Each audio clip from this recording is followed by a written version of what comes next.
புரிந்தது. இப்போ வந்து பார்த்தீங்கன்னா போகரை எடுத்துட்டீங்க அப்படின்னு சொன்னால் அவர் 2 நிலைகள்லையுமே இது பண்ணார். ஒரு பக்கம் வந்து பார்த்தீங்கன்னா தெய்வ உபாசனை பற்றி சில விஷயங்கள் அப்படின்றத சொல்லி கொடுத்துருக்காரு. இன்னொரு பக்கம் வந்து பார்த்தீங்கன்னா யோக முறைகள் அப்படின்ற ஒரு பாதையை இது பண்ணுறாரு. இதுக்கும் அடுத்து ரசவாதம், அல்கமின்னு சொல்லக்கூடிய இன்று நவீன காலகட்டத்தில் இருக்கக்கூடிய அத்தனை பெரிய ஒரு அறிவியல் என்ன சொல்லுவாங்கன்னா மணி, மந்திரம், ஔஷதம் 3 வார்த்தையில முடிப்பாங்க. மணி அப்படின்னா என்னன்னு கேட்டீங்கன்னா, விந்துங்கிற ஒண்ண மேல இருந்து கீழே இறக்கி இங்க விந்து பைக்கு கொண்டு வந்தோம்னா நம்மள மாதிரி சாமானியம்.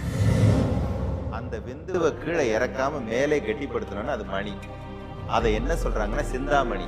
கீழே இறக்கணும் சபையில ரொம்ப டீப்பா பேசுறது எப்படின்னா, இம்முல முடிகிற மந்திரம், இங்குல முடிகிற மந்திரம். இந்த அதிர்வை நாம எவ்வளவு கொடுத்தா என்ன நடக்கும் அப்படிங்கிறது ஒரு டெஸ்டிமோனியல் மாதிரி. இவ்வளவு அதிர்வு கொடுத்தா உள்ளுக்குள்ளார இன்ன சக்தி ஆக்டிவேட் ஆகும், இல்லை ஸ்டிமுலேட் ஆகும். ஒரு பக்கம் சமாதின்றாங்க, ஒரு பக்கம் முக்தின்றாங்க. இதற்கு 2க்கும் இருக்கக்கூடிய வேறுபாடு பார்வையில பரணி முருகனை பத்தி, அந்த நவபாசன சிலையில இருக்கக்கூடிய சூட்சுமங்களை பத்தி ஏதாவது நம்ம நேயர்களுக்காக சொல்றாங்க.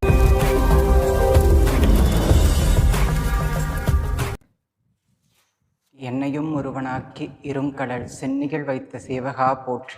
நண்பர்கள் அனைவருக்கும் வணக்கம். நான் உங்கள் மேகலைவன்.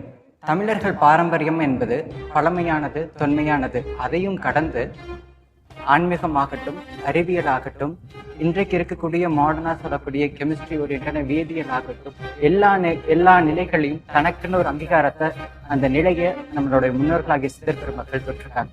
அப்பேற்பட்ட சித்தர் பெருமக்கள் அதோடு நில்லாம மற்ற இருக்கக்கூடிய எல்லா நாகரிகங்களும் மனிதனாய் பிறந்தால் என்றாவது ஒரு நாள் மறைந்தாக வேண்டும் அப்படின்னு சொல்லக்கூடிய நிலைகள்ல மரணமில்லாத பெருவாழ்வு வாழ முடியும், மனிதனாய் பிறந்தால் மரணம் அப்படின்றத ஜெயிக்கலாம் அப்படின்ற ஒரு விஷயத்த சொல்லி சாவே போ, அதாவது சாகா தலை, வேகா கால், போகா புனால் என விவரித்து ஒரு நிலையில மரணமில்லாத ஒரு வாழ்வை வாழ்ந்துடலாம் சொல்லி வாழ்ந்தும் காட்டியிருக்காங்க. அப்பேற்பட்ட சித்தர் பெருமக்களோட அரிய வகையான ஞான கருத்துக்களை தொடர்ந்து ஆய்வு செய்து தெளிந்து அதை உணர்ந்து இன்றைக்கு வரக்கூடிய எண்ணற்ற மக்களுக்கு ஆரோக்கிய குறைபாடாகட்டும், இல்ல மன ரீதியான குறைபாடுகள் ஆகட்டும், தனது தொடர் பயிற்சிகள் மூலியமாக பல்வேறு நிலைகள்ல அவங்களுக்கு முத்திரைகள் மூலியமாகவோ தொடர் பயிற்சிகள் மூலியமாகவோ நெறிப்படுத்தக்கூடிய நிலைகள்ல இருக்கக்கூடிய போகர் சித்தாந்த சபையினுடைய நிறுவனர் திரு முனைவர் போகர் வசீகரன் ஐயா நம்மளோட இணைஞ்சிருக்காங்க. தொடர்ந்து அவரோட பேசுவோம். வணக்கம் ஐயா. வணக்கம். நல்லா இருக்கீங்களாங்க ஐயா? எந்த குறையும் இல்லாம ராஜா மாதிரி சூப்பரா இருக்கும் ஐயா. இப்போ வந்து பாத்தீங்கன்னா நம்மளுடைய போகர் சித்தாந்த சபை அப்படின்றது வந்திருக்கு ஐயா, இருக்கீங்க.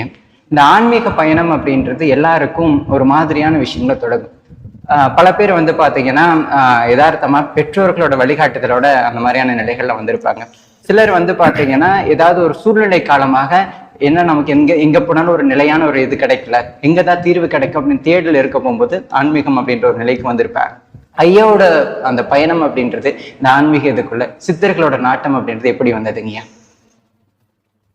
இது ரொம்ப சரியா உண்மையை சொல்லணும் அப்படின்னா, கடனுக்கு பயந்து, கடன்காரங்களுக்கு பயந்து ஊருக்குள்ளார ஒளிஞ்சு வாழ்றதே ஒரு வாழ்க்கையா வச்சிருந்த எனக்கு ஒரு புகலிடம் மாதிரி பழனி மலையில இருக்கக்கூடிய போகர் ஜீவ சமாதி ஒரு வழிகாட்டுச்சு.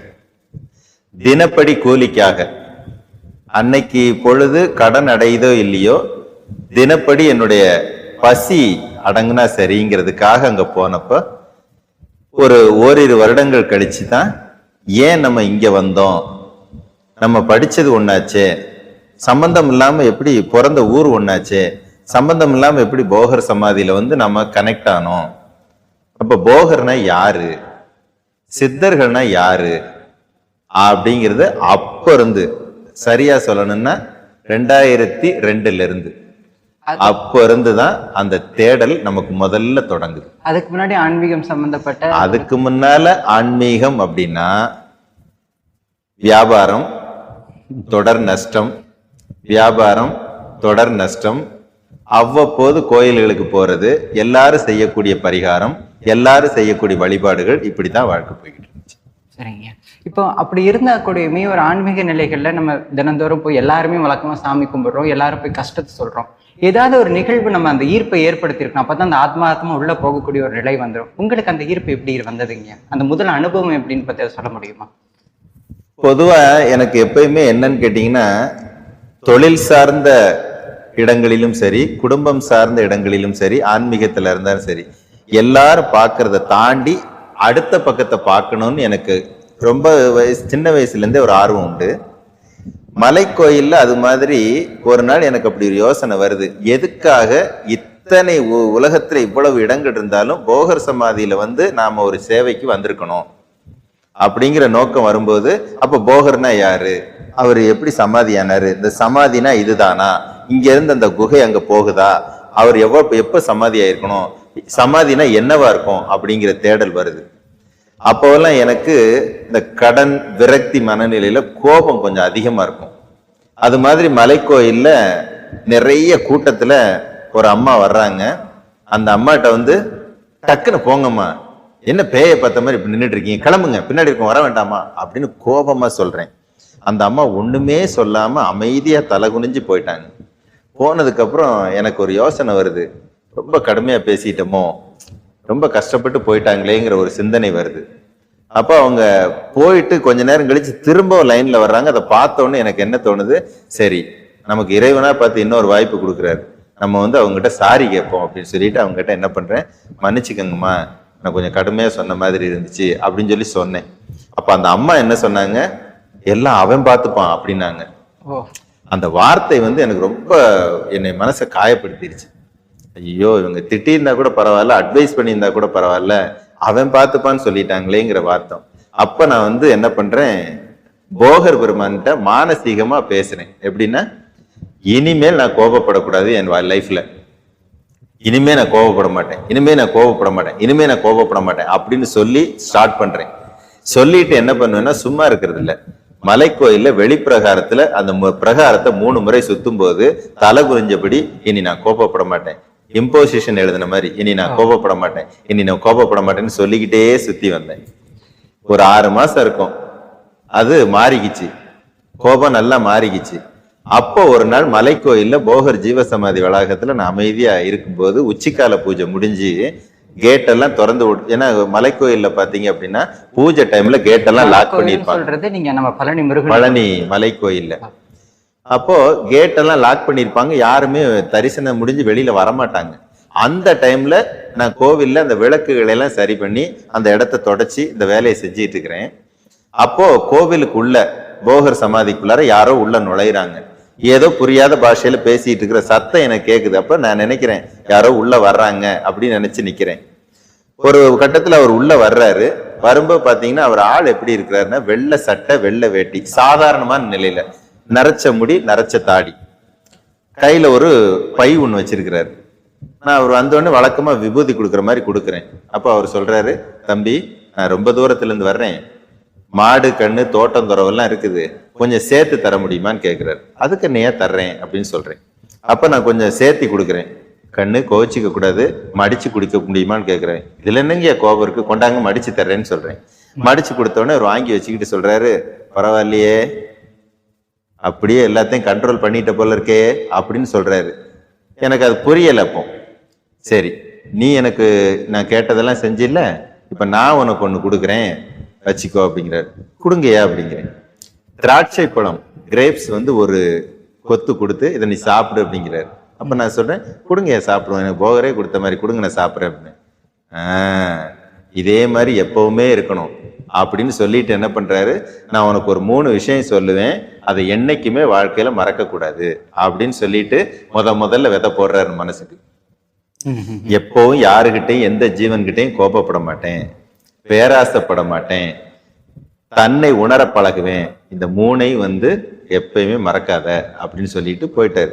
சரிங்க ஏன்னு சொல்லியாச்சு. அவர் போனதுக்கு அப்புறம் தான் எனக்கு ஒரு யோசனை, ஒரு விபூதி வாங்க வந்த நபர் இதெல்லாம் ஏன் சொல்லணும், தன்னை உணர பழகுறதுங்கிறதெல்லாம் விபூதி வாங்க வந்தவருக்கு சொல்ல வேண்டிய அவசியம் என்ன? டக்குன்னு ஸ்ட்ரைக் ஆகுது. ஓடி போய் அவரை பார்க்கணுமே அப்படின்னு தேடும் பொழுது அந்த ஏரியாவில் என்னால பார்க்க முடியல. இதுல ஒரு ஆச்சரியம் என்னன்னா, எங்க கோயில்ல வேலை பார்க்கறவங்க அடுத்து நான் தான் உள்ள வேலை பார்க்க போறேன், மீதமுள்ளவங்களுக்கு ரெஸ்ட், அவங்க எல்லாம் கோயிலுக்கு முன்னால உட்காந்து பேசிட்டு இருக்கிறாங்க போகர் சமாதியோட அந்த படிக்கட்டுல. நான் அப்ப அவங்ககிட்ட ஓடி கேட்கிறேன், ஆனா இப்ப ஒரு பெரியவர் வந்தார்ல, அவர் எங்கண்ணா போனாரு அப்படின்னு சொல்லிட்டு.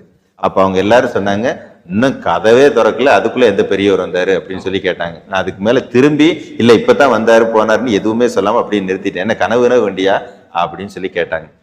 அப்போ இருந்து இந்த சித்தர்கள் எப்படி வருவாங்க, ஆன்மீகம் எப்படிப்பட்டது, நாம எப்படி பயணப்படணும் அப்படிங்கறத பத்தின தேடல் அப்பதான் நல்லாவே ஸ்டார்ட் ஆச்சுன்னு. ரொம்ப அருமையான விஷயம். கோபம் தான் ஒரு மனிதனுக்கு அந்த முதல் எதிரி அப்படின்ற ஒரு விஷயம் அந்த நேரத்துல அவர் உணர்த்திருக்காரு அப்படின்றது ரொம்ப பெரிய விஷயம். அது உங்களுக்கு ஒரு தொடக்கமா இருந்திருக்கு. இப்ப அதே நேரத்துல பாத்தீங்கன்னா ஆன்மீகம் அப்படின்றது தெய்வ வழிபாடுகள் அப்படின்றது ஒண்ணு இருக்குங்க. அது பாத்தீங்கன்னா இறை வழிபாடாகட்டும், பல தெய்வங்களை வழிபாடு பண்ணக்கூடிய அமைப்புகள் இருக்கட்டும். இந்த சித்தர்களை நம்ம எந்த நிலைகள்ல வைத்து பார்க்கணுங்கய்யா?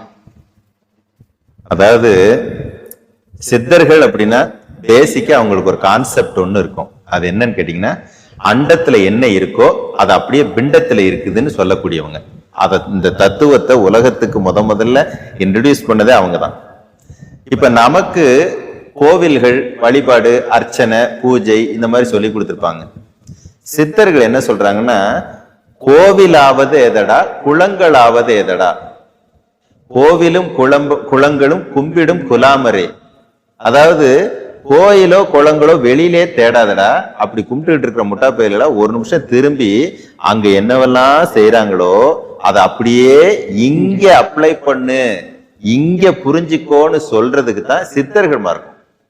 அப்ப சித்தர்கள் என்ன சொல்றாங்கன்னா, பியூர் சயின்ஸ் லைஃப ஜெயிக்கணும், ஆயுள ஜெயிக்கணும், அப்ப நீ அங்க பாக்குறது இங்க அப்ளை பண்ணு. இல்ல அஸ் யூஷுவல் 120 வருஷம் வாழ்ந்தா போதும் நினைச்சீன்னா நீ அங்க ஃபாலோ பண்ணு. இந்த ரெண்டு தான் உனக்கு எந்த மெத்தட் வேணும். இந்த பக்கம் கோவில், வழிபாடு, பூஜை, அர்ச்சனை இப்படி போனீங்கன்னா நார்மலான உனக்குன்னு ஒரு ஆயுள் தீர்மானிக்கப்பட்டிருக்கும். அந்த ஆயுள் வரைக்கும் நீ வாழ்வ, நல்லதோ கெட்டதோ உன் கர்ம வினைகள் படி போகும். இல்ல கர்ம வினைகளை ஜெயிக்கணும், ஆயுளை நீட்டிக்கணும், மரணத்தை தள்ளணும்னு நினைச்சீன்னா அங்க என்ன பாக்குறியோ அதை அப்படியே இங்க பாரு. இவ்வளவுதான் வித்தியாசம். இதுல எந்த பாதை வேணும்னு நாம தான் முடிவு பண்ணணும். புரிந்தது. இப்போ பார்த்தீங்கன்னா போகரை எடுத்துட்டீங்க அப்படின்னு சொன்னால் அவர் ரெண்டு நிலைகள்லையுமே இது பண்ணார். ஒரு பக்கம் பார்த்தீங்கன்னா தெய்வ உபாசனை பற்றி சில விஷயங்கள் அப்படின்றத சொல்லி கொடுத்துருக்காரு. இன்னொரு பக்கம் பார்த்தீங்கன்னா யோக முறைகள் அப்படின்ற ஒரு பாதையை இது பண்ணுறாரு. இதுக்கும் அடுத்து ரசவாதம், ஆல்கமின்னு சொல்லக்கூடிய இன்று நவீன காலகட்டத்தில் இருக்கக்கூடிய அத்தனை பெரிய ஒரு அறிவியல் தத்துவங்களுக்குமே சுண்ணம், கட்டு அப்படின்னு அத்தனை விஷயங்கள் விளக்கியிருக்காரு. உங்கள் பார்வையில் அந்த மாதிரியான விஷயங்கள் இன்றைய காலகட்டத்துக்கு சாத்தியமாக இருக்குமா? இதை நம்ம எப்படி ஒன்றிணைச்சு சொல்றதுங்க? எப்படின்னா இப்போ ஒரு பக்கம் ஆன்மீகம் இருக்கு, அதாவது வழிபாடு முறைகள், வாழை பூஜை தனியா விஷயங்கள் எழுதிருக்காங்க, உபாசனைகளை பற்றி சில விஷயம் கொடுத்திருக்காரு. இன்னொரு பக்கம் யோக பாதையில கடவுளை போய் பாரு அப்படின்னு சொல்லி அதுக்கான விஷயங்கள் அப்படின்றது கொடுத்திருக்காங்க. இன்னொரு பக்கம் இந்த வித்தைகள் அப்படின்னு சொல்லக்கூடிய சித்துக்கள்னு சொல்லக்கூடிய அமைப்புல ரசவாதம் இந்த மாதிரியான விஷயங்கள் இருக்கு. உங்க அனுபவத்துல இந்த மாதிரியான விஷயங்கள் எப்படிங்க பாக்குறீங்க? இதைத்தான் ஆதியில் என்ன சொல்லுவாங்கன்னா, மணி, மந்திரம், ஔஷதம் மூணே வார்த்தையில முடிப்பாங்க. மணி அப்படின்னா என்னன்னு கேட்டீங்கன்னா, விந்துங்கிற ஒண்ண மேல இருந்து கீழே இறக்கி இங்க விந்து பைக்கு கொண்டு வந்தோம்னா நம்மள மாதிரி சாமானிய மனிதர்கள். அந்த விந்துவை கீழே இறக்காம மேலே கெட்டிப்படுத்தணும்னா அது மணி. அதை என்ன சொல்றாங்கன்னா சிந்தாமணி. கீழே இறங்குனா சிந்திய மணி, சிந்தாம இருந்தா சிந்தாத மணி அப்படின்னு சொல்லிட்டு, கீழே சிந்தலை அப்படின்னு அர்த்தம். அந்த மணியை மேல நிப்பாட்டி இருக்காங்கன்னா அவங்களுக்கு அந்த பெண்மோகம் இதெல்லாம் இல்லாம போயிருன்னு அர்த்தம். அது மேல நிப்பாட்டினா அவங்களுக்கு என்னன்னா சகல விதமான சித்துக்களும் செய்யறதுக்கான குவாலிட்டி அவங்க எலிஜிபிள் ஆகுறாங்கன்னு அர்த்தம். அடுத்தது மந்திரம். மந்திரம்னா நம்ம சபையில ரொம்ப டீப்பா பேசுறது உண்டு. எப்படின்னா இம்முல முடிகிற மந்திரம், இங்குல முடிகிற மந்திரம். இந்த அதிர்வை நாம எவ்வளவு கொடுத்தா என்ன நடக்கும் அப்படிங்கிறது ஒரு டெஸ்டிமோனியல் மாதிரி. இவ்வளவு அதிர்வு கொடுத்தா உள்ளுக்குள்ளார இன்ன சக்தி ஆக்டிவேட் ஆகும் இல்ல ஸ்டிமுலேட் ஆகும் அப்படின்னு மந்திர வகையில அதை டீல் பண்றது. பிரபஞ்சத்தை நம்மளை கனெக்ட் பண்ணி டீல் பண்றது. ஔஷதம். இன்னொன்னு மருத்துவம். மருந்துகள் மூலமா அந்தந்த பார்ட்டை ஆரோக்கியப்படுத்துறதுன்னு 3 மெத்தட்ல தான் அவங்க டீல் பண்ணுவாங்க.